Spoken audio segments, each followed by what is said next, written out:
Good morning, everybody. It's your Self Shift crew back for another Saturday morning podcast on a beautiful Saturday morning, June 15th, 2024. You've got Patrick in the house, Derek, Hey, good morning, everyone. Doug. Hello. All right. And we've got a good topic, I think, for today that really ties into a lot of the things that we've been discussing over the last several podcasts. And we're going to quote William Shakespeare here.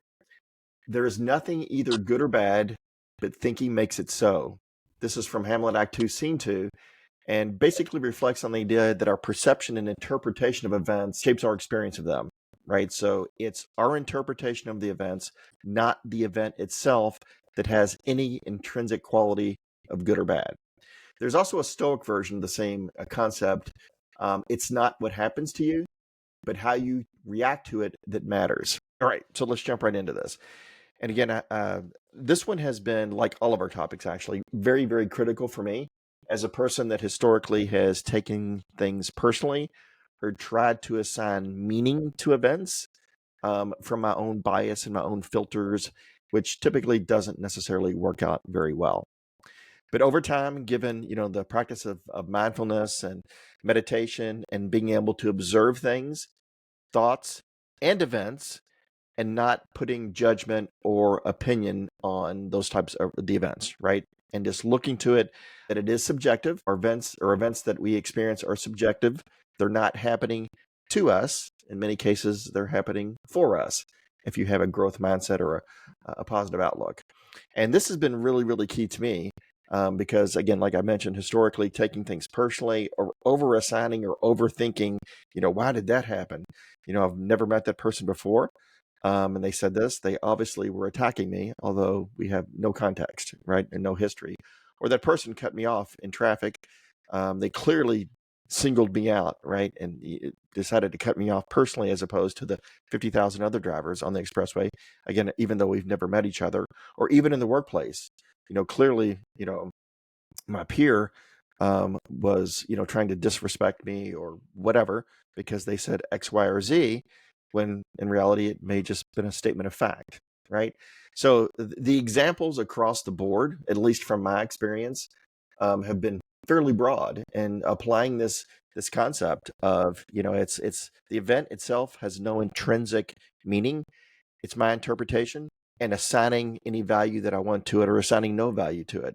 And in many ways, that is so powerful because it allows you to observe things, see it from the perspective not just of your own filters and your subconscious, thought processes and ways of thinking, but just as an event. Before we jump into our personal experiences and give the folks on the podcast here some advice, let's go around the horn.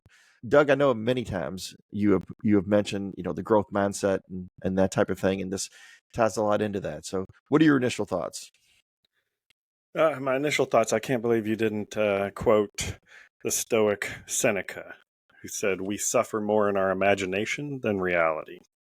Because that Well one hits home for me all the time. Like that quote pops in my head all the time because, yeah, historically, definitely in my 20s and 30s, working those early years on the job, trying to be a good dad and all those things, I've always been kind of hypercritical of myself. I always, like you use the word overthinking, I tended to spend way too much time in my head where I was interpreting what I felt like people were thinking about me. I don't know what people are thinking about me, right?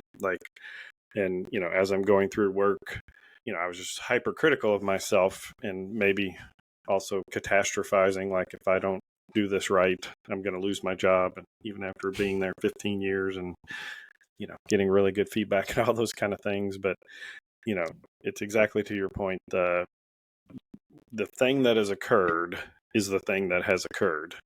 How I decide to interpret it, how I decide to perceive it, and then how I think about my perception of it is the bigger problem. And that's where, again, as we've talked about on many episodes, mindfulness has really been that opportunity to kind of step back and observe what I'm doing and taking the time to kind of say, hey, this is just in your head. This isn't the reality and those kind of things. But we'll go deeper in some future comments. Yeah, just to riff on one thing that you said, it's actually none of any of our business what other people think of us. That's their business. Derek, initial thoughts? Yeah, a few thoughts here. When you connect with the book out in the market, Power Now by Eckhart Tolle, I think one of the things I connect with in that book is as one thinks they are, and I think that's a powerful, just a simple statement. As one thinks you are, and your thoughts is what really I found controls the destiny of your entire life, and how you rein those thoughts in, whether good, bad, or ugly, how you rein them in to become aware of them and what it's creating for you in your life, because you through your thoughts can create your life, whether that's good or bad. And so I think that when things happen to us in our life that's good or great and we're high on the mountain, we have these glorious lustrous thoughts and everything's great and grand out in our world. And when we find ourselves in the bottom of the pit, and sadness and trauma, or grief, we think the worst. We think the pattern of that leads us into the spiraling downward effect of despair. And I think that, becoming aware of your thoughts is so key here. Yep, very well said. Very well said. To kind of riff on that a little bit is the concept we've mentioned mindfulness several times, on the session here today, and it permeates all of our discussions. But another key thing that factors into that is acceptance, right? And again, we've done a podcast on this, but the fact that as events are happening, may not be pleasant, but that's your judgment, right? Again, they have no intrinsic value. Accept the event, right? Be mindful, observe it, and then don't be quick to assign, because we all have negativity bias as humans. Our brains are not meant to keep us happy. They're meant to keep us alive, right? Which sometimes causes problems for us humans. But when you get in the practice of not reacting to events, but accepting and being mindful and observing them, it's really, really key. Transparently, this is based not only in, Stoicism and in William Shakespeare's quote, but there's science behind this as well, with cognitive behavioral therapy, and the fact that, it's actually a foundational component of CBT, in the sense that if you're not assigning value, or not assuming that events are good or bad, right, but actually framing those in a healthy way, that can be very powerful for folks that tend to, again, catastrophize or overthink or assign value and do random reading and that type of thing. So there was actually, I'll give you an example, a practical example of, because I use this all of the time, right? It's just part of my life at this point. So I could probably give you 5 examples from, this today, where things have happened. But I did not assign any intrinsic value, good or bad, just accept it as an event, evaluate it from the perspective not just of myself, but from the situation and others. Like we talked about in the previous one, we all live in separate realities, right?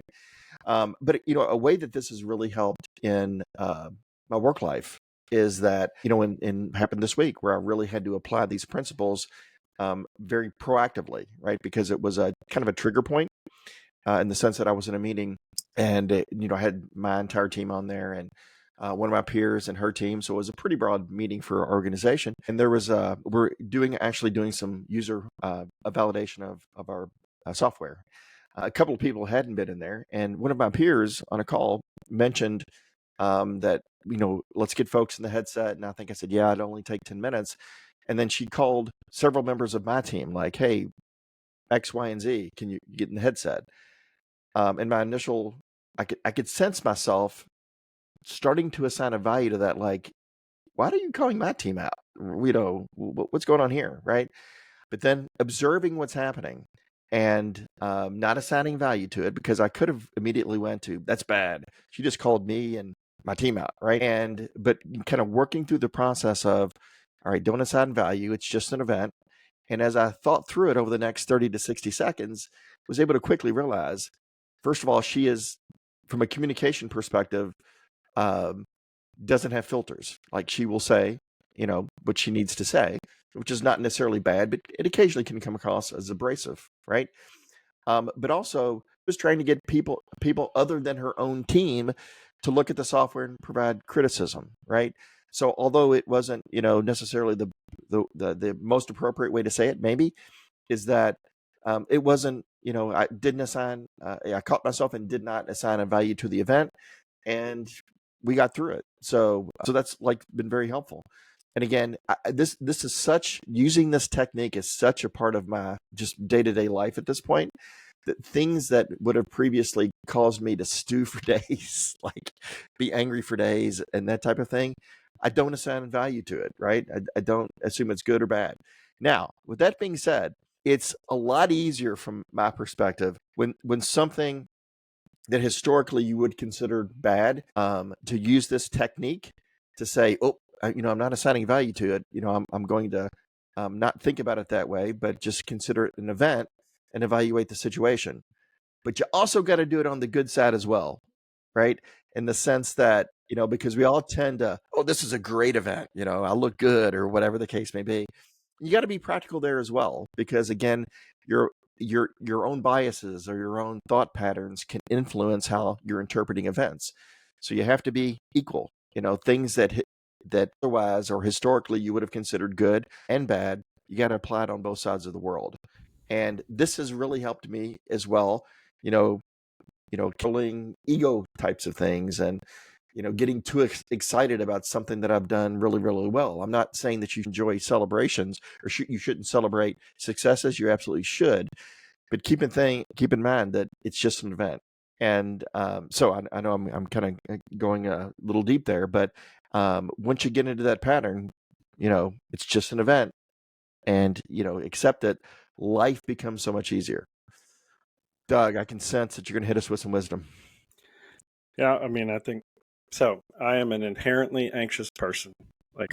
As I go through my daily life, I'm anxious about all kinds of stuff. And again, I never really fully understood it, but there was a time getting pretty low at work and just really feeling really down on myself, that going through these learnings with, just listening to some books on mindfulness and happiness and other things, I started to understand, oh, this very theme, like, it's how I'm interpreting things. It's not necessarily representative of reality. And so, again, I have to catch myself on a daily basis, saying, hey, you're creating a story that isn't reality. And so I have to spend time on that. Even this week I was out having a beer with an ex-coworker and friend, and we were kind of talking about our kids being anxious about different things. And I remembered something that I've mentioned a few times. It's a go-to for me, and it's something I think about to remind myself, but I also I've told my kids this, I've told this person this, but the example of a roller coaster. A roller coaster is just a roller coaster. But one person goes up and looks at that roller coaster, and it's the scariest thing.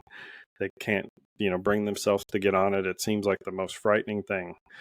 Another person walks up to it and they look at it like, I can't wait to get on that. That's going to be so much fun. They ride it and have the time of their life, where the scared person has a completely different experience.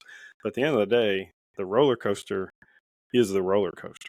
It's the person's reaction to it that is, the thing, right? So that one is something that I kind of go to a lot. And then, your points, like being an anxious person, a lot of times you're extra critical of yourself. So at work, I'm often as I'm doing I'm often critical of myself, to the point that I'm very worried about, if I'm providing value, if the work I'm doing is good. And it's harder as you get higher in an organization and you're a leader, because, you really need to be independent, and, you need to be deciding what is the value you're providing in those kind of things. But, just this week, I'm still in a new role. I'm still a couple months in.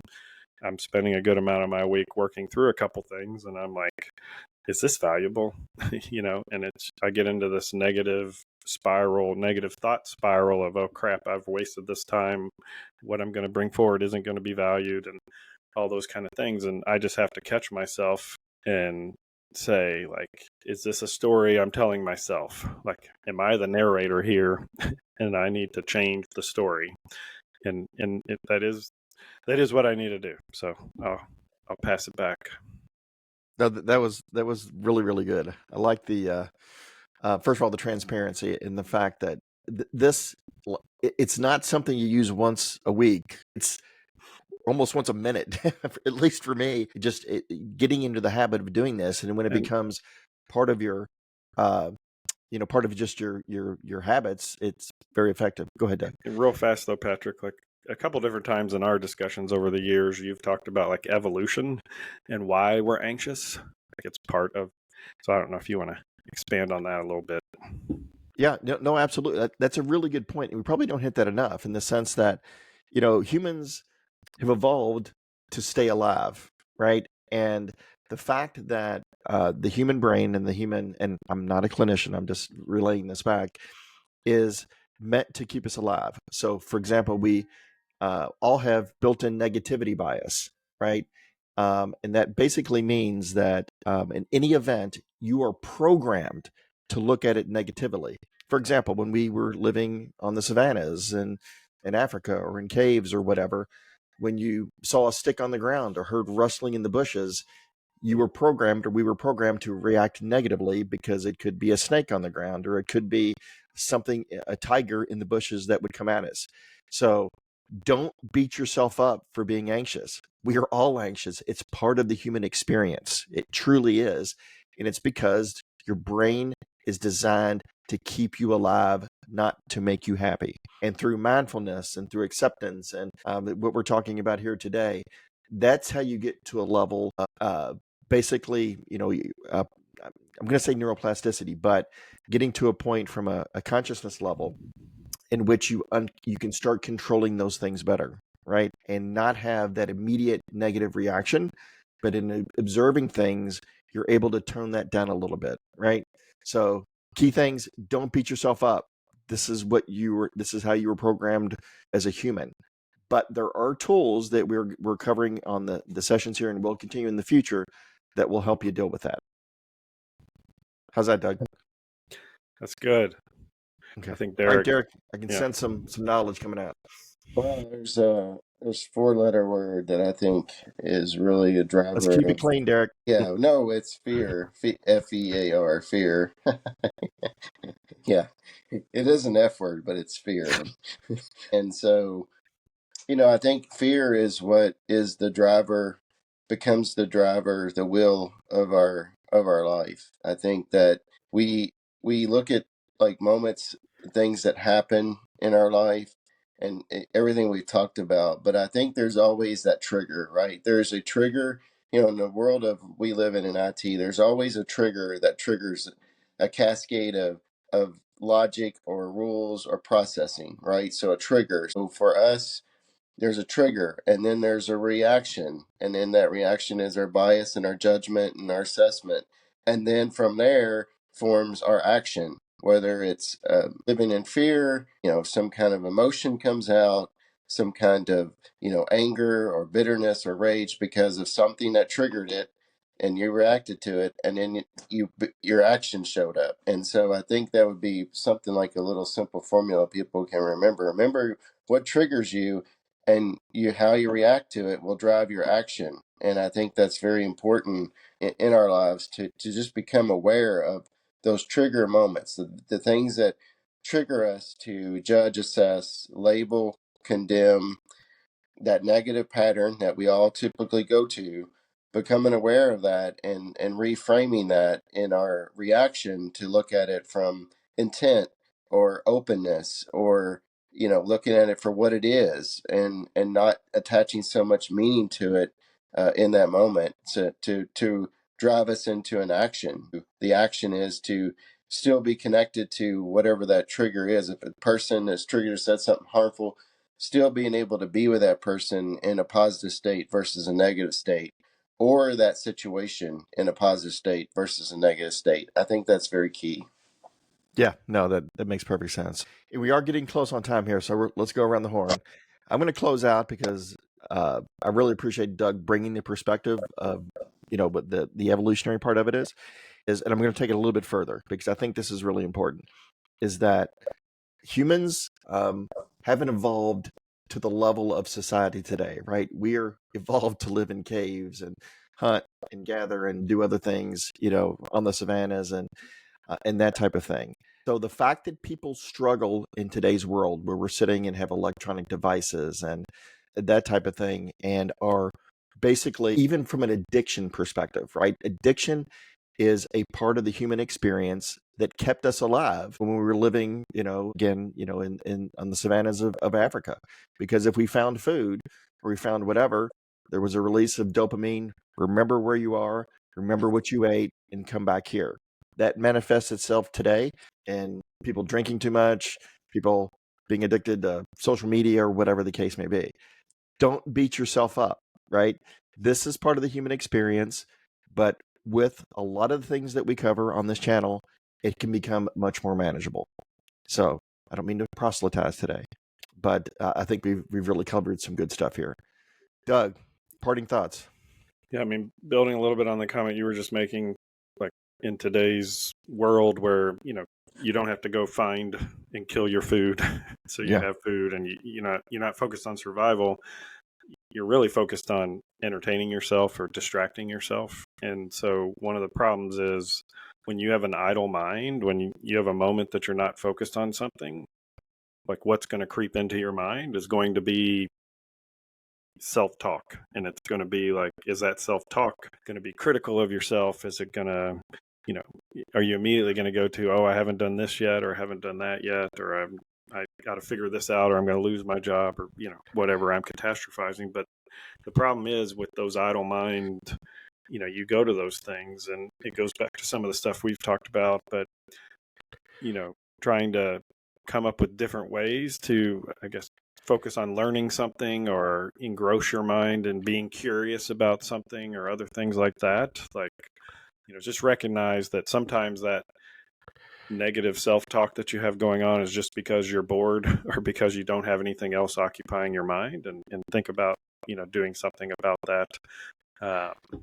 And the only other thing, well, there's two other points I'll make. One is, recognize, just step back, be mindful, and recognize that you are in a negative self-talk situation, and this is a story you're telling yourself, and do something about that. And then all this obviously wraps up with, at the end of the day, you have to be kind to yourself.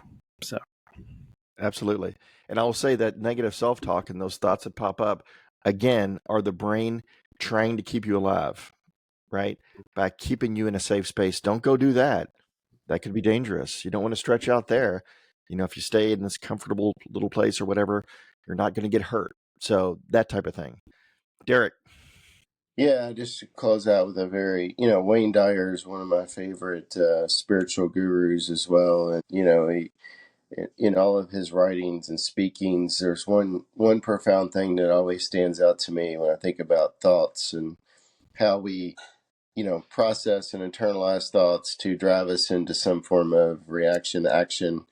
I think being open to everything and attached to nothing is the space and that we want to aspire to as humans, right? And having that openness to, accept another and their differences, to accept a situation that may not be pleasant, to accept losing a job, to accept, maybe a bankruptcy, to accept, a divorce, to accept a wounding caused by another, by their harmful words or physical action. Being able to come into that acceptance and stand in a connected, positive state with yourself is the key to being able to negate the negativity that is all around us every single day. So that's what I'll close with. Yeah, no, that's really good.